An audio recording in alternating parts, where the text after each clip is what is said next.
Bismillahirrahmanirrahim. Assalamualaikum warahmatullahi wabarakatuh. Alhamdulillah. Alhamdulillahilladzi bitta'ah wiladatul barakah. Wassalatu wassalamu ala man lahu uswatun hasanah. Asyhadu an la ilaha illallah wa asyhadu anna Muhammadar Rasulullah. Amma ba'd.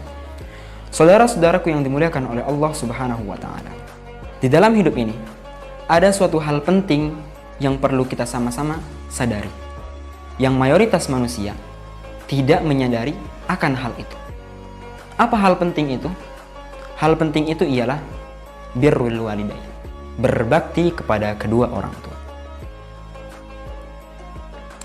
Banyak pada zaman ini, pada zaman sekarang, seorang anak itu tidak taat kepada kedua orang tua.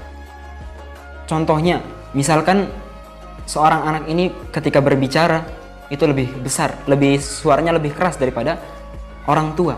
Kemudian berkata-kata kasar kepada orang tua. Bahkan yang lebih parah, itu memukul hingga membunuh. Na'udzubillah, summa na'udzubillah. Mudah-mudahan kita dijauhi dari golongan-golongan tersebut. Saudara-saudaraku yang dimuliakan oleh Allah Subhanahu wa taala. Allah berfirman di dalam Al-Qur'an, A'udzubillahi minasyaitonirrajim. Bismillahirrahmanirrahim. Wa qadha rabbuka alla ta'budu illa iyyah wa bil walidaini ihsana. Wa qadha rabbuka, dan Tuhanmu telah memerintahkan kepada kalian untuk apa? Alla ta'budu, untuk tidak menyembah, untuk tidak beribadah. Illa iyyahu, kecuali hanya kepada Allah Subhanahu wa taala.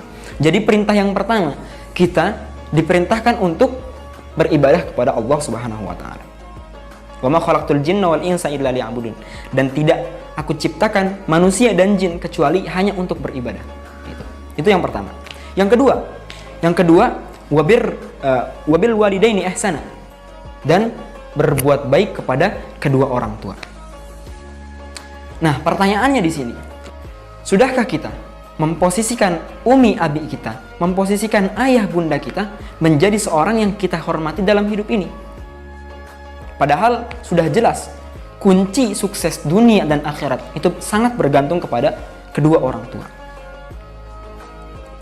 Sebagaimana Rasulullah SAW bersabda di dalam hadisnya yang berbunyi, ridallah fi ridal walidain wa sukhtullah fi sukhtil walidain. Ridhonya Allah itu tergantung bagaimana ridhonya orang tua, dan murkanya Allah itu tergantung bagaimana murkanya orang tua. Nah, di sini sudah jelas bahwa kunci sukses dunia akhirat itu ada pada mereka. Dan sudah banyak contoh-contoh seorang anak yang berbakti kepada orang tuanya. Dari zaman Rasulullah SAW hingga saat ini banyak sekali. Oke, kita ambil satu contoh. Ada seseorang yang hidup pada zaman Rasulullah SAW. Akan tetapi beliau ini tidak bertemu dengan Rasulullah SAW. Beliau ini sangat terkenal di bumi dan di langit. Siapa yang tidak mengenal Uwais Al-Qarni? Uwais Al-Qarni dikenal sebagai seorang anak yang sangat berbakti kepada ibunya. Jadi diceritakan Uwais Al-Qarni ini memiliki ibu. Nah, ibunya ini diceritakan lumpuh dan buta diceritakan. Dan Uwais Al-Qarni ini selalu memenuhi kebutuhan ibunya. Jika ibunya butuh makan dan yang lain, beliau penuhi. Sampai ke suatu ketika, ibunya ini menginginkan ibadah haji. Beliau ingin ibadah haji. Nah, akhirnya Uwais Al-Qarni ini berpikir, gimana caranya saya menunaikan apa maunya ibu, gitu kan. Akhirnya beliau memiliki ide yang sangat ekstrim. Beliau gendong ibunya dari rumahnya di Yaman hingga ke Mekkah. Sampai di Mekkah beliau gendong tetap jadi mengikuti kegiatan-kegiatan ibadah haji, beliau gendong sampai pulang. Dan ketika beliau wafat, banyak sekali yang menziarahi dan mengurusi jenazah beliau.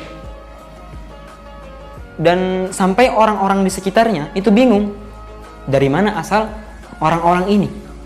Ternyata orang-orang ini adalah para malaikat yang turun dari langit untuk mengurusi jenazahnya. Jadi ini adalah satu contoh seorang anak berbakti kepada kedua orang tuanya. terutama kepada ibunya. Bagaimana dengan kita? Apakah kita sudah seperti apa yang dikatakan Al-Quran? Maka dari itu, saya ingin mengajak kepada, wabil khusus kepada diri saya sendiri, kemudian kepada antum semua, untuk apa? Untuk berbakti kepada kedua orang tua kita. Sehubungan sebentar lagi kita akan menghadapi Idul Adha.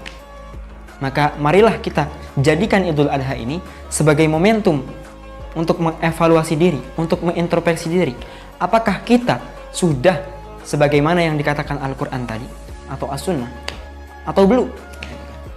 Mudah-mudahan bermanfaat.